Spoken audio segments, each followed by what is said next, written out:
On appelle cela l'innovation. Un bond en avant intelligent vers une conduite plus propre et plus efficace. Chaque véhicule diesel moderne est désormais équipé de la technologie d'arrêt-démarrage automatique. Une fonctionnalité conçue pour économiser du carburant, réduire les émissions et vous donner l'impression de conduire un véhicule plus intelligent que jamais. Mais et si la vérité derrière cette technologie verte n'était pas aussi brillante qu'elle le paraît? Et si, au lieu de protéger votre moteur, elle l'usait silencieusement un feu rouge à la fois? À son apparition, le système était présenté comme la solution idéale pour la conduite en ville. Vous vous arrêtez à un feu rouge, le moteur s'éteint, le silence s'installe et le tableau de bord s'illumine d'un message rassurant. Start-stop activé. Vous attendez quelques secondes, le feu passe au vert et le moteur redémarre.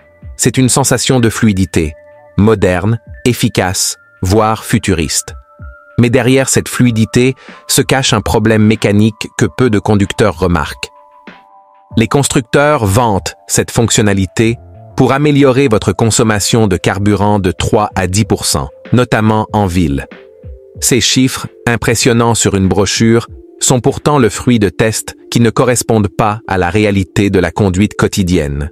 Ces tests sont réalisés dans des conditions de laboratoire idéales.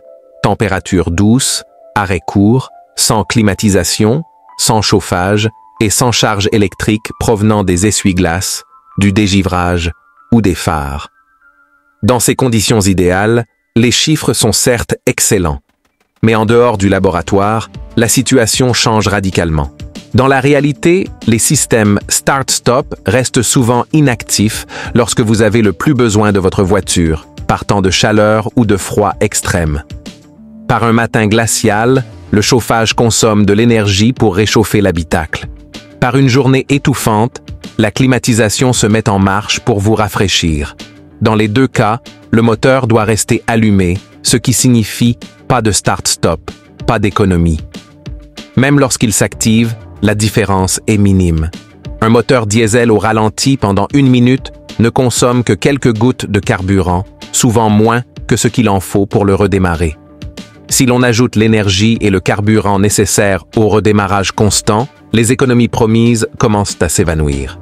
Et même si vous ne le remarquez pas immédiatement, les arrêts et redémarrages incessants épuisent silencieusement les systèmes les plus importants de votre véhicule.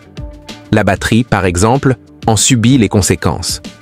Les moteurs diesel nécessitent d'importantes impulsions électriques pour démarrer, bien plus que les moteurs à essence. Chaque redémarrage du moteur provoque une surtension importante de la batterie. En ville, cela peut représenter 10, 20, voire 30 redémarrages par jour. Pour y remédier, les constructeurs automobiles utilisent des batteries AGM, Absorb Glass Mat, avancées, plus robustes et conçues pour une décharge profonde.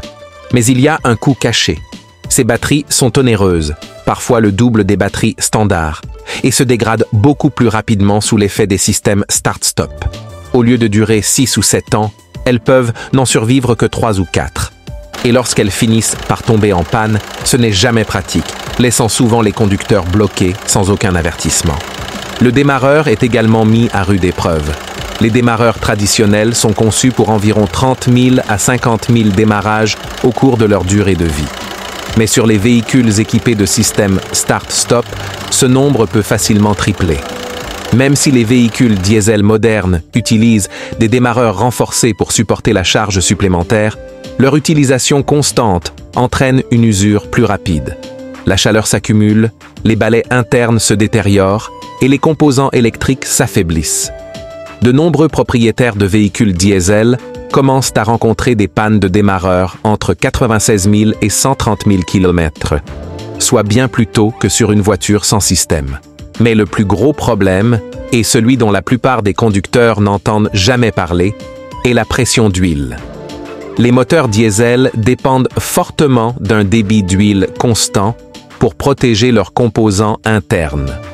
À chaque arrêt du moteur, la pression d'huile chute immédiatement à zéro. Cela signifie que pendant quelques secondes, des composants critiques fonctionnent à sec.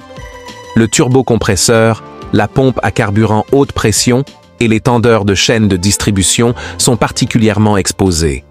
Ces pièces sont conçues pour fonctionner avec une lubrification constante et non pour s'arrêter et redémarrer des dizaines de fois par jour. Pensez un instant à votre turbocompresseur. Il peut tourner à plus de 100 000 tours par minute. Lorsque vous vous arrêtez et que le moteur s'arrête, le turbo continue de tourner, mais sans circulation d'huile. Le métal à l'intérieur chauffe rapidement et des dommages microscopiques commencent à se former. Avec le temps, cette usure minime se transforme en un problème bien plus grave. Une baisse d'efficacité, une augmentation des frottements et, à terme, une panne. Il en va de même pour les pompes à carburant haute pression, soumises à des forces extrêmes. Même de brèves interruptions de lubrification peuvent causer des dommages coûteux à long terme. Chacun de ces événements mécaniques, l'arrêt du moteur, le redémarrage, la brève pause sans huile, peut sembler insignifiant en soi. Mais imaginez que cela se produise des centaines de fois par semaine, des milliers de fois par an. Le stress s'accumule lentement, de manière invisible, jusqu'au jour où une panne majeure survient. Le plus ironique, c'est que le système même conçu pour améliorer l'efficacité de votre véhicule pourrait avoir l'effet inverse. L'usure accélérée des batteries, des démarreurs et des turbos entraîne une hausse des coûts d'entretien. La petite économie de carburant au feu rouge est vite éclipsée par des factures de réparation pouvant atteindre des milliers de dollars. Un remplacement de batterie par-ci, un démarreur par-là, voire un nouveau turbocompresseur. Tout cela anéantit discrètement les économies promises par cette fonctionnalité. Et pourtant, ce système continue d'être présenté comme un progrès, une avancée au nom de l'efficacité et de l'environnement. Pourtant, pour de nombreux propriétaires de véhicules diesel, il représente un recul en matière de fiabilité. C'est pourquoi de nombreux conducteurs finissent par désactiver définitivement cette fonction, préférant un ralenti régulier aux cycles incessants d'arrêt et de redémarrage. Ce que révèlent les systèmes start-stop est un étrange paradoxe de l'ingénierie moderne. Il montre comment l'innovation peut parfois se focaliser sur les apparences plutôt que sur la réalité, se concentrant sur des gains modestes et mesurables, certes intéressants sur le papier, mais négligeant la perspective plus large de durabilité et de performance à long terme. Au final, cela nous rappelle que toutes les nouvelles fonctionnalités ne constituent pas une véritable amélioration. Parfois, ce qui est présenté comme de l'efficacité n'est en réalité qu'une méthode plus sophistiquée pour user lentement votre moteur. Le froid représente l'un des plus grands défis pour les moteurs diesel modernes. Lorsque les températures baissent, le carburant diesel s'épaissit et l'allumage devient plus difficile, rendant le démarrage des moteurs plus difficile. Dans ces conditions, les systèmes start-stop, qui coupent automatiquement le moteur à l'arrêt pour économiser du carburant, peinent souvent à redémarrer le moteur rapidement et en douceur. Les conducteurs peuvent constater des temps de démarrage longs, voire une désactivation du système par temps trop froid. De nombreux véhicules sont conçus pour désactiver complètement la fonction start-stop dès que la température descend en dessous d'un certain seuil, afin d'éviter tout dommage ou désagrément. Même après le démarrage, les moteurs diesel mettent plus de temps à atteindre leur température de fonctionnement optimale, notamment sur les courts trajets ou dans un trafic dense où le moteur s'arrête sans cesse. Cela peut entraîner un ralenti irrégulier, des redémarrages irréguliers et une usure accrue des composants du moteur au fil du temps. Une autre complication survient avec les moteurs diesel équipés de filtres à particules diesel, FAP. Ces filtres sont conçus pour piéger la suie des gaz d'échappement et la brûler lors des cycles de régénération. Cependant, les arrêts départ fréquents et les trajets courts interrompent souvent ce processus, empêchant le filtre de se régénérer complètement. Avec le temps, la suie s'accumule et obstrue le FAP, provoquant l'allumage des voyants d'avertissement, une baisse des performances et des réparations coûteuses.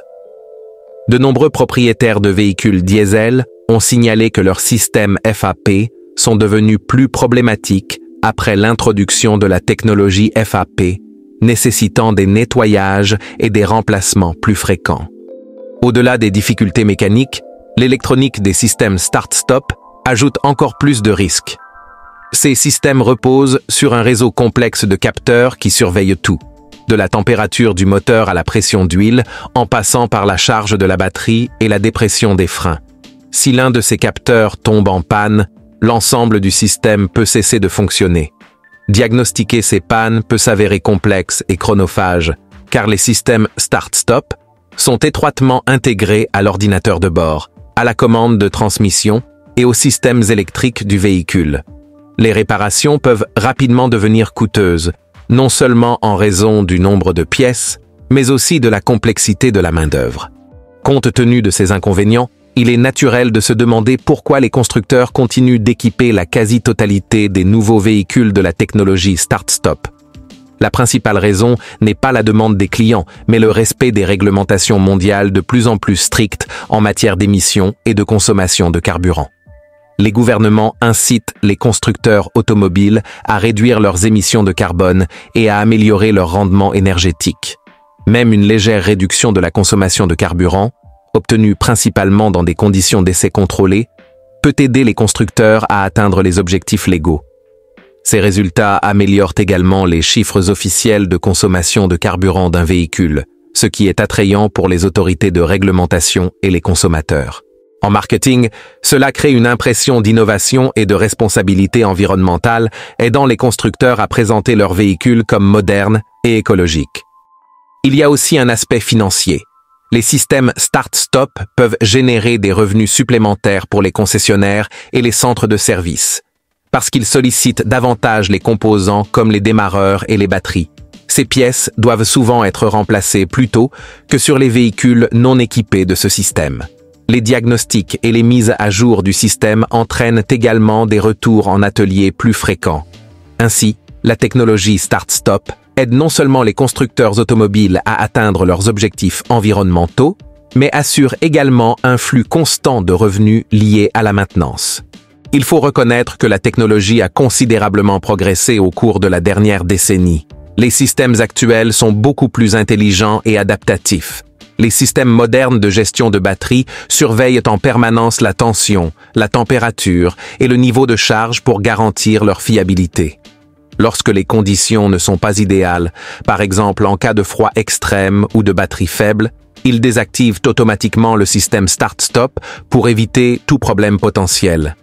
Ces améliorations ont rendu les systèmes plus fiables et moins intrusifs pour les conducteurs, même si certaines limitations fondamentales liées au climat froid et aux courts trajets subsistent.